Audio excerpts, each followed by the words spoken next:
Alam mo ba mindset na mas madali ang pag-iipon ng pera kapag meron kang naset na plano? Kaya sundin mo lang ang mga simple steps na tatalakayin natin sa videong ito. Pero bago tayo magsimula, i-shoutout muna natin ang bago nating mga subscribers. Una ay si Jamel Topaan. Pangalawa ay si Rosalyn Pablo Bacanto. Pangatlo ay si Teacher Paul TV Vlogs. Pang-apat ay si Norbaisa T. Abas. Sana makatulong ang mga ideas na ito para kayo ay makapagsimula ng mag-ipon. Maraming salamat sa inyong suporta. Sa mga hindi pa nakapag-subscribe, sana mag-subscribe na din kayo para ma-shoutout ko na din kayo at ma-update kayo sa mga susunod pa nating videos. Click nyo lang ang subscribe button at pati na rin ang notification bell. Sige, balik na tayo sa topic. Minsan ang pinakamahirap na bagay tungkol sa pag-iipon ng pera ay kung paano ka magsisimula.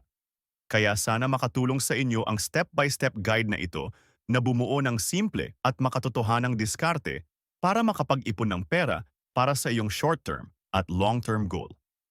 Ang tatalakayin natin ngayon ay isa sa mga pinaka-effective na tips sa pag-iipon ng pera. Ang pinakauna na gawin mo ay ilista ang iyong mga gastos o di kaya record your expenses. Ang unang hakbang upang simulan ang pag-iipon ng pera ay ang alamin kung magkano ang iyong ginagastos. Subaybayan ang lahat ng iyong gastusin, ibig sabihin ang bawat kape, gamit sa bahay at cash tip, pati na rin ang mga regular na buwan ng singil ay kinakailangan mong ilista. Ilista lahat ang iyong mga gastos sa isang papel, simpleng spreadsheet o isang libreng online na tracker o app. Kapag nakuha mo na ang iyong data, ayusin ang mga numero ayon sa mga kategorya tulad ng gas, groceries at mortgage, at kabuuang bawat halaga. Gamitin ang iyong credit card at bank statement para matiyak na naisama mo ang lahat. Pangalawa ay isama sa iyong budget ang pag-iipon. Ngayong alam mo na kung magkano ang ginagastos mo sa isang buwan, maaari ka nang magsimulang gumawa ng budget. Dapat ipakita ng iyong budget kung ano ang iyong mga gastos na nauugnay sa iyong kita upang maplano mo ang iyong paggasta at limitahan ang labis na paggasta.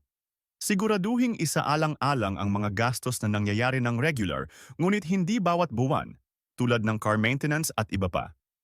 Isama sa iyong budget ang savings at tukuyin mo kung magkanong halaga ang comfortable para sa iyo.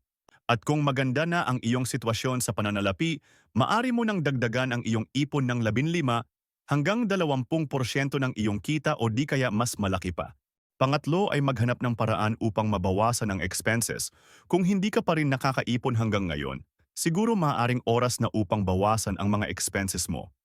Ang pinakamadaling paraan ay tukuyin ang mga hindi mahalagang bagay na pinaggagastuhan mo tulad ng entertainment at pagkain sa labas. Maghanap ng mga paraan upang makatipid sa iyong mga buwanang gastos tulad ng iyong insurance sa sasakyan, cellphone plan, subscription plan, at iba pa. Ang iba pang mga ideya para sa pagbabawas ng mga pang-araw-araw na gastos ay ang mga sumusunod. Una, suriin ang mga recurring charges. Sa paraang ito, maaari mong kanselahin ang mga subscription at membership na hindi mo ginagamit, lalo na kung automatikong magre-renew ang mga ito. Pangalawa, magluto na lang sa bahay kaysa kumain sa labas. Pangatlo ay maghintay bago ka bumili. Kapag tinukso ka ng isang hindi mahalagang pagbili, lalo na yung may mga less at buy one take one, maghintay ng ilang araw bago ka magdesisyong bilhin ito. Maaari mong mapagtanto na ang isang item na yon ay isang bagay na wants mo lang at hindi yun needs. Kaya maaaring sa paglipas ng ilang araw ay maisip mo na lang na hindi mo pala talaga ito gustong bilhin. Kaya ang paraan na ito ay epektibo upang makatipid. Pang-apat ay mag-set ng goal. Ang isa sa mga pinakamahusay na paraan upang makatipid at makaipon ng pera ay ang magtakda ng isang layunin. Magsimula sa pamamagitan ng pag-iisip tungkol sa kung ano ang maaaring gusto mong itabi o ipunin. Kung ito man ay para sa iyong short-term o di kaya long-term goal mo. Pagkatapos ay estimate mo kung gaano karaming pera ang kakailanganin mo at kung gaano katagal ito maaaring i-save. Dapat ito ay realistic at achievable. Ang pinaka-epektibong paraan sa pag-set ng goal ay ang SMART goal approach. At kung gusto mong malaman kung paano ito gawin, panoorin mo lang ang video na ilalagay natin sa ad screen sa katapusan ng video na ito. Panglima ay tukuyin ang iyong mga financial priorities. Pagkatapos mong malaman ang iyong mga gastos at kita, ang iyong susunod na layunin naman ay magkaroon ng pinakamalaking epekto sa kung paano mo ilalaan ang iyong mga ipon. Halimbawa, kung alam mong kakailanganin mong palitan ang iyong sasakyan, maaari kang magsimulang mag-save ng pera para sa layuning iyon. Ngunit siguraduhing tandaan ang mga pangmatagalang layunin dahil mas mahalaga na ang pagpaplano para sa pagre-retiro ay i-priority mo. Ang pag-aaral kung paano unahin ang iyong mga layunin sa pagtitipid at pag-iipon ay maaaring magbigay sa iyo ng isang malinaw na idea kung paano ilalaan ang iyong mga naipon. Pang-anim ay gawing automatic ang savings. Halos lahat ng mga bangko ay nag-aalok ng mga automatikong paglilipat ng pera sa pagitan ng iyong mga checking at savings account. Maari mong piliin kung kailan, magkano, at saan maglilipat ng pera o kahit nahatiin ang iyong direktang deposito upang ang isang bahagi ng bawat sweldo ay direktang mapunta sa iyong savings account. Ang kagandahan nito ay hindi mo na kailangang isipin kung kailan at magkano ang iyong e-save. Kaya napaka-epektibo nito na makatulong sa iyong pag-iipon. Ikapito ay ang pag-track sa progress ng iyong ipon. Laging suriin ang iyong budget at pati na rin ang progress ng iyong ipon bawat buwan. Makakatulong ito sa iyo na hindi lamang manatili sa iyong personal na plano sa pagtitipid, ngunit tukuyin din at ayusin ang mga problema ng mabilis. Ang pag-unawa sa kung paano makatipid at makapag-ipon ng pera ay maaaring magbigay ng inspirasyon sa iyo na maghanap ng higit pang mga paraan upang makatipid at maabot ang iyong mga layunin ng mas mabilis. Ika-number 8 ay ang maghanap ng additional income. Ang tip na ito ay isa sa pinaka-epektibong paraan upang siguradong ikaw ay makapag-ipon ng pera para sa iyong mga financial goals. Halimbawa, kung ikaw ay isang empleyado, nararapat lang na maghanap ng additional income upang matustusan ang iyong mga bayarin at gastusin. Maaari kang magpatayo ng small business, mag-online selling, freelancer, at marami pang iba. Isa sa mga benepisyong dulot ng pagkakaroon ng maraming pinagmumula ng income ay ang pagkakaroon mo ng financial stability.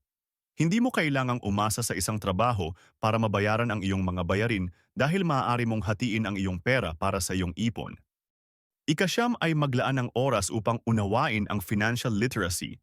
Ang paglaan ng oras upang pag-aralan ang financial literacy ay napakahalaga upang mas maunawaan ang kahalagahan ng pag-iipon at matutunan kung papaano at saan ba dapat gamitin ang perang iipunin. Magbibigay din ito sa iyo ng inspirasyon upang mas mapalago mo pa ang iyong kayamanan. Ang pagiging isang financially literate ay nagbibigay ng kakayahang maunawaan at epektibong gumamit ng iba't ibang kasanayan sa pananalapi, kabilang ang personal financial management, budgeting at investing. Kaya kapag mas maaga kang nagsimulang maging marunong sa pananalapi, mas magiging mabuti ka dahil ang edukasyon ang susi sa isang matagumpay na hinaharap sa pananalapi. Ngunit paano nga ba matututunan ang financial literacy? Ito ay maaaring makuha sa pamamagitan ng pagbabasa ng mga libro, pakikinig sa mga podcast, panonood ng ganitong mga videos, pag-attend ng mga trainings and workshops na ang pinag-uusapan ay financial literacy at pati na rin ang pakikipag-usap sa isang financial professional. Ayan ka mindset, natapos na natin ang ipon tips of the day. Pero balikan muna natin para siguradong meron tayong matututunan. Una, ay ilista ang iyong mga gastos o di kaya record your expenses. Pangalawa ay isama sa iyong budget ang pag-iipon. Pangatlo ay maghanap ng paraan upang mabawasan ang expenses. Pang-apat ay mag-set ng goal. Pang-lima ay tukuyin ang iyong mga financial priorities. Pang-anim ay gawing automatic ang savings. Ika-7 ay ang pag-track sa progress ng iyong ipon. Ika-8 ay ang maghanap ng additional income. Ika-9 ay maglaan ng oras upang unawain ang financial literacy. Ngayon ka mindset, alam mo na kung paano makapagsimula at mabilis, makapag-ipon gamit ang approach at mga simple steps na ito. Ang kailangan mo na lang gawin ay i-apply mo ang iyong natutunan. Ang bawat hakbang na iyong gagawin sa buhay ay nakasalalay lang sa iyo at hindi sa ibang tao. Kaya simulan mo nang mag-ipon ngayon ka mindset. Alam kong kayang-kaya mo yan. At laging tandaan na ang Filipinong may wealthy mindset ay tiyak may magandang patutunguhan sa buhay. Kaya i-comment mo na lang sa comment section kung ano ang mga takeaways mo sa topic natin na ito At comment mo din ang yes kung may plano ka nang magsimula mag-ipon at kung may balakid pa sa ngayon, comment mo na rin para makagawa naman tayo ng tips video kung kaya natin.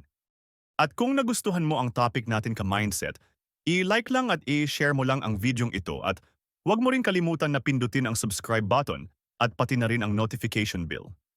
Maraming salamat sa panunood ka mindset at sana makapag-umpisa ka ng mag-ipon.